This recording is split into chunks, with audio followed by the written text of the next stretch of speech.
Hi, Ian Roberts and Mastering Composition. You may notice a slightly different set here, and it's because I'm getting some renovations done in the studio, getting some new doors put on, so it's just chaos out there now. But I hope next week it'll be back to normal and I'll be back out there and I'll let you see it. So last week I showed you a photograph, cropped it, and then did this little sketch of what I was thinking about. Showed you the block in and said I'd show you, how I painted the painting in a demonstration this week. So that's what we're going to do. So here was the image, the cropped image. Here was a sketch that I did. Didn't show it last week because I was somewhere, but I couldn't find it. Just kind of thinking the thing through. I don't normally sketch on yellow legal pads, but it was handy, and so that's what happened. And then here's the demonstration, and I've just cut it. A lot of the times the palette's not in it because a lot of the colors are very neutral and it's not really that surprising where they're coming from. And yeah, I hope you enjoy it and I'll see you at the end. So I'm starting off with the darks in the background. Yeah, I just got black and some little, that's got some chrome oxide green in it, that's got some ultramarine, but basically I'm just putting darks in, varying them. That's got some yellow ochre to start putting in the shadow side of, or the shadow, deep in shadow. The boxes lined up there, and I'm just drawing in the two lines of crates. But all the way through this, I'm eliminating things. I'm eliminating things in the photograph, just all kind, but I want to create interest, right? There's darks. This is a lot of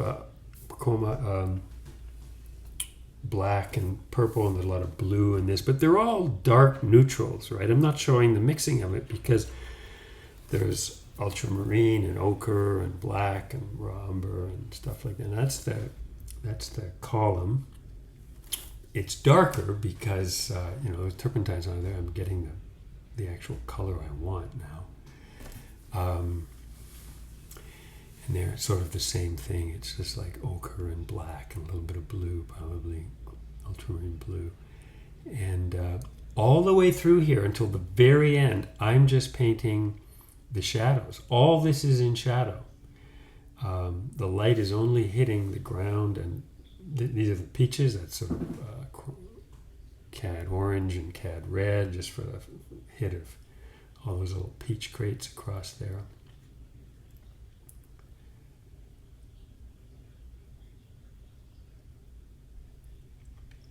And this is ultramarine blue and probably a little black, a little bit of yellow ochre.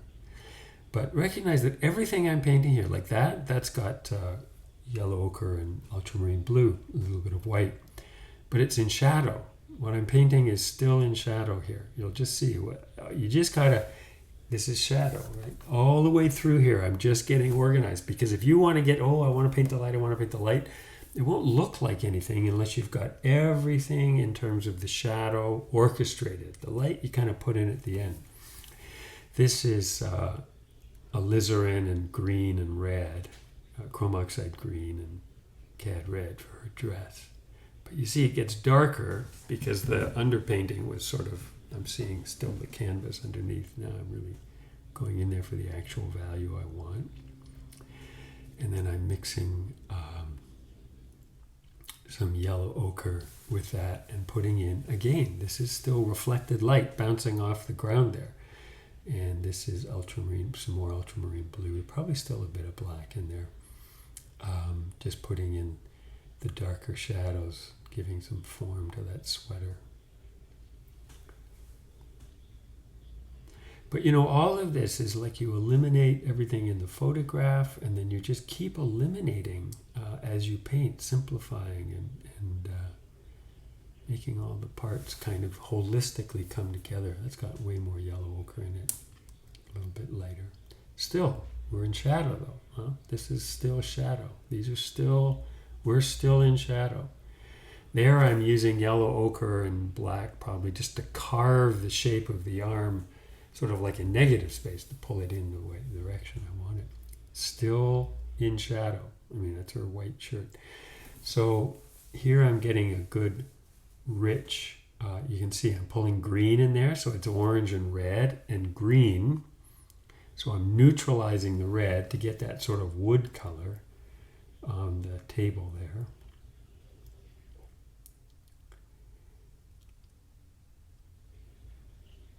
And this is, the dark. I've got some quinacridone violet and dioxazine purple in there too with the red, just to give us these are the peaches over on this side too. Just simple shapes to make sure we're sort of getting what's going on in the top of those crates. And sort of defining the two stacks of crates there, individual ones, and then putting the slats in there of where the light isn't getting in. I mean, I'm not being that careful in getting in. I'm just making sure that they're horizontal. If you get them unhorizontal, then they start looking wacky pretty quick. Now I'm going into the foreground. I've already painted it in sort of blue-gray, but now I'm going in with a sort of a richer purple, and there's ultramarine blue and orange and a little bit of white to sort of give me a blue. So I'm just using a big brush, it's about number 8, I guess, and just putting in big sort of varying shapes of purple and blue to kind of make that foreground area more interesting, and just sort of organizing the face a little bit. Then I take a smaller brush, sort of a watercolor brush, and just going in there darker with alizarin and dioxazine purple. And now here, I'm putting in, finally, the lit side of the peaches, and then where the real chroma hits is on that sort of transition from the really bleached out color, and then the shadows get a really good line of color in there. And these I put in and then discovered, you'll see later, they're just too light to be bouncing there, just pulling too much attention. But you see, everything was orchestrated. I'm putting in her legs, but everything was orchestrated so that these few touches of color will work. And there's the finished painting. And you can see that I've darkened those slats on the crates on the far right because they were pulling too much attention. And you can sort of see this modulated sense of things, crates and buildings and so on, behind the scenes, but nothing particular. They're just sort of vague sort of things, but it's all eliminating the detail. So the thing I want to have happening is this horizontal and vertical, and the woman and the sunshine on the ground and the peaches, and it's emphasizing that because that's what I want the painting to be about. So I hope you found that engaging.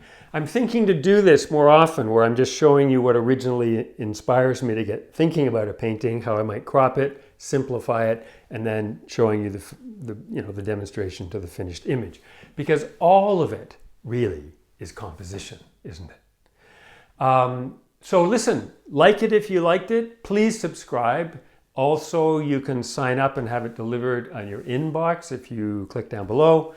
And have a great week. I hope everyone in your world is well.